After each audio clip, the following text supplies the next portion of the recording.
Welcome back to Hardball. President Jimmy Carter kept a diary during his time in the White House. His new book is aptly titled White House Diary. President Carter, thank you so much for coming on Hardball. I often mention the fact that I had the honor to serve you, and I don't want to leave that fact out as we begin this hard-hitting interview. Let me ask you, did you make any changes in your diary to be nicer? Did you take anything out that was tough, too tough for even you to speak? No, as a matter of fact, Chris, after about a year, I'm going to make the entire diary available to scholars and news reporters, including you, if you like, even with all the typographical errors. So, no, I did not delete anything just to save my feelings or to ease off on it. I just picked out about 20% of the most interesting, enticing, titillating, and I think historically important entries that I made. What was interesting, I thought, from my own personal view, from my own keyhole into your administration, that the only mention you made of the speechwriters was to say you didn't like the draft of the farewell address. Well, I had a good relationship with some of the speechwriters, and as you know, not a very good relationship with others. But I like to write most of my own speeches, but I benefited greatly from some of the speechwriters' input. Let's talk about the toughest issues of your administration. You know, you took a lot of grief from people, wise guys, who made fun of you for mentioning that your daughter, Amy, had mentioned nuclear nonproliferation as a concern. And here it is, something we talk about almost all the time, the possibility that countries like Iran will get control of nuclear weapons. Do you feel a little bit angry about the fact people mocked you for something that's so current today, even in your lifetime, has been proven correct? Well, not angry, not 30 years later. As a matter of fact, I just got back from North Korea, where I was over there trying to do away with the North Koreans' inclination to build nuclear weapons. So, not angry, but, you know, I didn't have a very good relationship with the press in many ways. Let me ask you about the energy thing. You were made fun of for trying to get people to wear sweaters in the winter and reduce the thermostat so we don't. You're laughing, but it was such a hot issue because people were saying you were making the presidency small when in fact you were dealing with the issue we deal with again today, which is energy consumption. I wrestled with it for 4 years. When I went into office, we were importing 8.6 million barrels of oil per day. In 5 years, we cut it down to half that, 4.3 million. Now we're back up to around 11 million barrels a day. And most of the energy policy that I put into effect that wasn't embedded in law have been reversed because of pressure from the oil companies, the automobile companies, and presidents afterwards that didn't care anything about the energy policy, particularly Ronald Reagan. Yeah, well, let me ask you about this issue that's cutting right now. There's a lot of buzz on this show already about the possibility of a third party running in 2012, which in many ways, as you know, automatically tends to help the Republicans. In this case, and maybe not automatically, but if Bloomberg, the mayor of New York, runs, that's going to hurt Obama, isn't it? What do you think of third parties? Well, of course, I didn't like him when I ran for re-election in 1980 because for 2.5 years, Ted Kennedy had been running against me, and then the last minute, a third-party candidate came in and picked up a lot of the liberal Democratic votes. Right. And as a matter of fact, Ronald Reagan only got less than 51% of the votes, but he won because of a third-party candidate. Well, won't Bloomberg do the same to Obama? If you look at the states that Bloomberg could win, New York, Connecticut, New Jersey, you know the ones, maybe Florida, they're all Obama states last time. He would only hurt Obama, wouldn't hurt a Palin or a Republican of any kind at all. Well, I'm not sure that Bloomberg is seriously considering that. I think it'd be a mistake if he did, because he couldn't win. But he might prevent Obama from running re-election, and what he would do would just guarantee the Republican would move in the White House, and that's what happened in 1980 when Ronald Reagan moved in because of the split Democratic Party. So you think it'd be bad for the country? I think it'd be better for the country if President Obama was re-elected. Let me ask you about the Democratic liberals. You mentioned them. They tend to be dissatisfied often.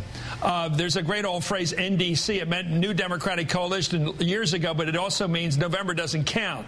It's the attitude of as long as you win the fight on the left and beat the center or beat the center left, you've won the battle, even if the right ends up winning. You had the battle with Ted Kennedy. I see it today with the netroots, the younger generation, groups that are angry all the time at this president. What do you make of it?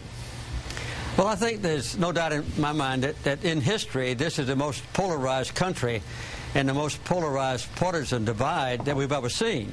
In the last 2 years, or a year and a half now or more, the Republicans have decided we won't give Obama any support. maybe 2 or 3 votes at the most on most important issues, even when he puts forward ideas that the Republicans at first originated themselves. So it's a deadlock now, and I hope that after this election is over, the Republicans will feel some responsibility, whereas they've been completely irresponsible the last 2 years. But the Republicans, you're right, they basically blocked everything the president tried to do and forced him to the left, forced him to build left-wing or center-left coalitions without any help from the center-right. Didn't they win the, I mean, it's brutal politics, but they won, I guess, on the argument because they made him look lefty. Well, that's true, and I was forced in the other direction, as you know, because Ted Kennedy took away the very liberal wing of the Democratic Party, and I got extraordinary good support from the Republicans while I was in office, and we had a very high batting average, as you know. Yeah. Well, what do you make of this? There's just something fundamentally wrong with the Democratic coalition, that if you're a centrist Democrat like you, a moderate, you're a progressive to some extent, but basically a moderate, is the left always going to be a thorn in the side of a center-left or moderate Democratic president?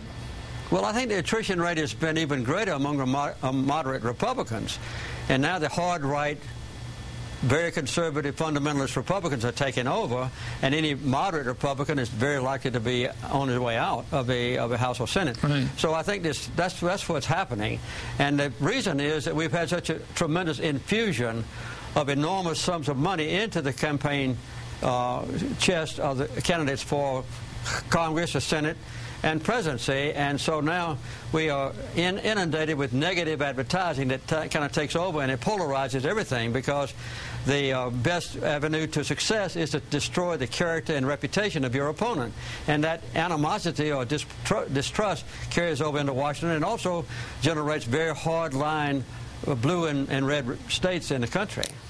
Well, what do you think of these Tea Party people? Mr. President, I look at a lot of them as, they're not all crazies. They're regular people, a lot of middle-class people. They're very religious. They're church-going people like yourself. And I wonder, do they know that they're being backed by big corporations and all this conservative money at the top? The ones that know it deny it, and obviously the Tea Party movement has been completely financed, almost completely financed, by hard-right oligarchs who want to prevent the oil companies and major corporations from having to pay their share of taxes, right, or to comply with environmental laws. And so the Tea Party movement has been suborned by these very right-wing people who don't give a darn about low-class working people, but just want to feather their own nest. I wish they knew that. Let me ask you this. Do you think for sure that Barack Obama, the president, has made up his mind to run for re-election? Last question. No, I don't know. I don't have any relationship with Barack Obama and talking about his future plans. My hope is that he will prevail, and I believe that the next 2 years might be even better for him, because he'll have at least one body in the Congress of the United States that has to have some responsibility to the public. That is, be the House of Representatives. I hope it won't be the Senate as well. But with that responsibility, it would be quite a change in the totally irresponsible action that the Republicans have assumed the first 2 years. But I think it'll let Obama go directly to the people more, and to plant his staff, his flag among the people, like Harry Truman did in 1948 when he won the presidency, re-election, because he characterized the Congress as a do-nothing Congress. I think Obama has that chance now, which he didn't have before, with a Democratic majority in both houses. Well, let me pay tribute to your diary, Mr. President. It's clear from even reading a bit of it that you had no help from speechwriters.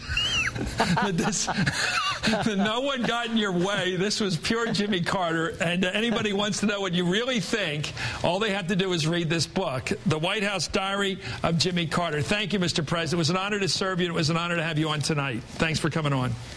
Best wishes, Chris. Thank you.